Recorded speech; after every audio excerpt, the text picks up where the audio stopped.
Well, hi there. Welcome to our latest bonus chat. This was recorded as part of our Ireland versus Wales rep pod. If you missed that, be sure to check it out on Apple, Spotify, and all the other usual places. Now, for this week's chat, we're going to take a step back and look at the Six Nations tournament as an entity. In this 2026 version, Scotland's amazing win over France at the weekend completed a rock, paper, scissors series of results, which saw Italy defeating the Scots before falling to the French. I distinctly remember a time not too long ago when pretty much every season saw one team winning 5 matches, 1-4, 1-3, all the way down to winless wooden spooners. But now we seem to have a competition where literally any result is possible on any given day. And especially when you compare it to the now effectively defunct Rugby Championship, this old competition has to be hands down the best annual one in the sports on.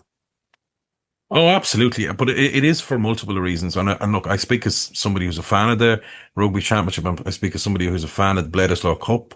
Some of the greatest games I've watched in rugby has been all Bledisloe Cup games between the All Blacks and Australia back in the early noughties. So absolutely quality rugby. So, but where the Six Nations, I think, has it, as a rugby competition, look, for a multitude of reasons. Just that thing of 10 or 15,000 or 20,000 arriving into Rome or into Edinburgh, or to Dublin or to Scotland, or all these different places, and just that sort of carnival atmosphere of pubs been full and restaurants been full and teams rising their standards to play against the opposition, no matter how bad or good their season is going.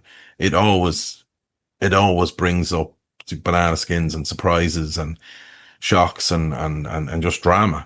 And obviously none better than the weekend that happened, especially, Wales. We've spoken about Wales in the main pod about, their resilient defence and what they brought against Ireland.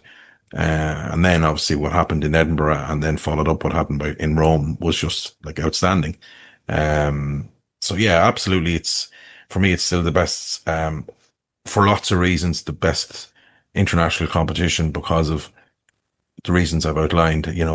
People might say, the quality could be better if it's South Africa against New Zealand, and that's a fair argument, I think, as well. But just for pure, if you're able to hop on a flight and go to Paris and there's another 30,000 Irish there, or anywhere, and just to have that whole weekend vibe, it's like the best of the Heineken Cup for away supporters. When you go for Leinster or Munster, whoever you support, traveling away, it's like that on steroids. And you just don't get some of that. Obviously, for distances in the Rugby Championship, it's impossible to replicate. But that is why it is the Six Nations. And, there was talk after professionalism, maybe that, especially after coming out of the 90s when Wales and Ireland were horrific, that, this was going to professionalism would be totally dominated by France and England. And it just hasn't. A lot of the Celtic nations have come to the fore. Obviously, Ireland's run since 2000 is just unbelievable. When you look at it through the lens of Ireland, and obviously Wales, just when you think we're down, they'd win another slam. So yeah, and then everybody's been following Italy's journey as sort of by default everybody's second favorite team. Since they joined in 2000. So yeah, absolutely fantastic competition. I've been lucky enough over the years to go to all of those away grounds, and they're just memorable weekends of just meeting people and having the crack. Maybe not the result didn't go your way on the pitch all of the time, but that's only part of it, and that's why it makes the Six Nations such a good competition. Yeah, absolutely. I mean, like, we're a bit tongue in cheek, saying, one is better than the other. This is a kind of a thing where, when Argentina joined the rugby and it went from Tri Nations to Rugby Championship, just the cheek of them calling it the Rugby Championship, which in turn brilliantly led the Six Nations to rebrand and call themselves Rugby's greatest championship. I love all that stuff. So it was a bit of a competition, which is better. And obviously, one of the big factors in terms of the Six Nations is not only the history, the way it goes so far back, but also geography. That it's a smaller distance and it's so much easier. I mean, it was long enough distance to South Africa as it was before throwing Argentina into the mix. It just became a clunky competition where you had to have gaps between weeks. You had to have they got to a stage where there has to be an uneven amount of home matches. You got to play one team twice at home one year and another team twice at home the next year. Just to try to keep the travel distances down. There was the as a competition, the championship was really up against it, and they just found out it just wasn't worth it. It wasn't working financially. They weren't getting the crowds, and particularly the New Zealand and South African rugby unions realized they'd much rather have a three-test series between the three of them than the two of them than playing the rugby championship. So it's disappointing for them. But listen, Six Nations. I mean, the gas thing about it is that it's the time of year. You go back into the amateur days when that was rugby season. When it was the Five Nations, whatever, that was the rugby season, and no one gave a damn if Wanderers was playing Old Wesley or whatever week in, week out, apart from people from those clubs back then in the day. But then when provincial rugby became professionalism and all that stuff, and there was more of an interest throughout the season, it's still a time of year when more people get interested and get involved. But it's the whole the rivalries and everyone wanting to beat England, that kind of thing, and the stereotypes of all the different nations, and it's a great mix of cultures and stuff. It's still a shame. We always talk every year. It's still a shame that it's so ring fenced that there's no possibility of any other team getting in. But still, hopefully they'll find a solution to that at some stage. But it is it's just a brilliant time of year for rugby. It's the best chance for us, for rugby fans. We're always going after the casual fans. It's the best time to get their attention on the sport and help them realize that there is great rugby happening all throughout the rugby season. Yeah, and look, I know. You mentioned Argentina just before I mentioned Italy.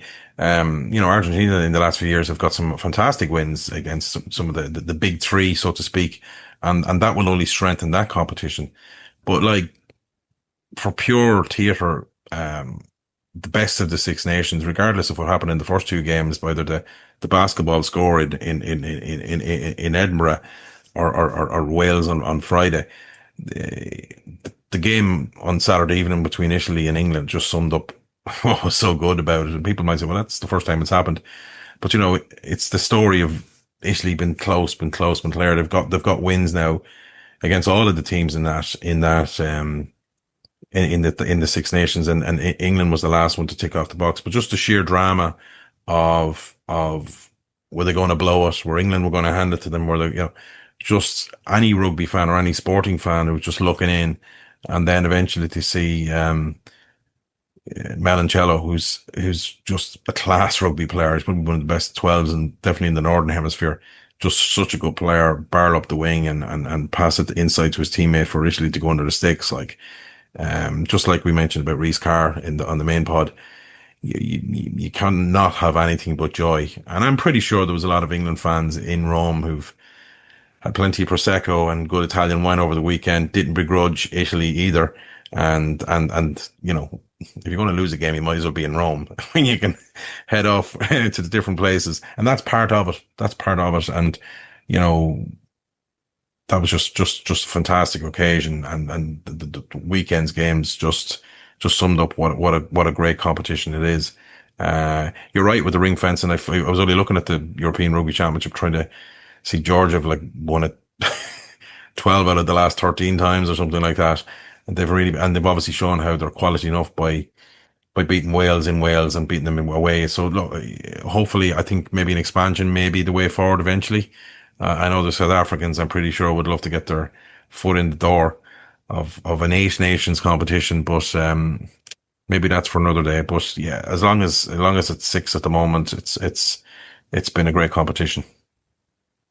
Yeah, I mean that's all linked to as well travel companies, and it's tidier to say that it's just there's certain destinations every year it's going to, and if you start throwing Tbilisi and Durban into the mix. Mm.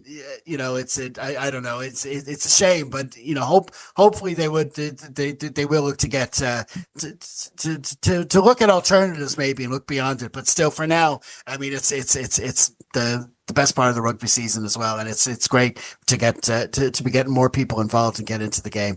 But listen, no, that's it's a lighter topic, but I mean, I do think we need to sometimes step back from the nitty gritty of individual matches and who's in form, who's not in form, and look back. I think just to finish off and just to add to it, the fact that there's an under 20 Six Nation competition as well adds another layer to that. And given the day that's in it, with International Women's Day, the Women's Six Nation is another big reason why it'll just add another layer into it. And especially this year with Ireland and Scotland playing in Lansdowne Road, for example, and there's going to be a huge crowd at that. Already, I think the ticket sales are up that it's probably one of the fifth highest rugby games sold, or I haven't got the data in front of me, but you know, that all adds into the layer. I know it's a different competition, but it's still the same ethos of playing the same teams and building up those new rivalries, in the women's game, and obviously with the 20s as well. It just, it just adds extra layers to such a great competition. Absolutely. Six Nations weekend, when it's the men's, they're playing at different times now, but when it's Six Nations weekend, I wouldn't even think of not watching the under 20s now at this stage. It's always a fascinating part. It's great to see the players coming through as well. So yeah, that's definitely for sure. Okay, listen, that's great, Tom. Many thanks for that. And if you, the viewer, have any thoughts on the Six Nations, or indeed anything you'd like us to harp on in future, please leave your comments below. And sure, while you're at it, be sure to like, share, and subscribe as well.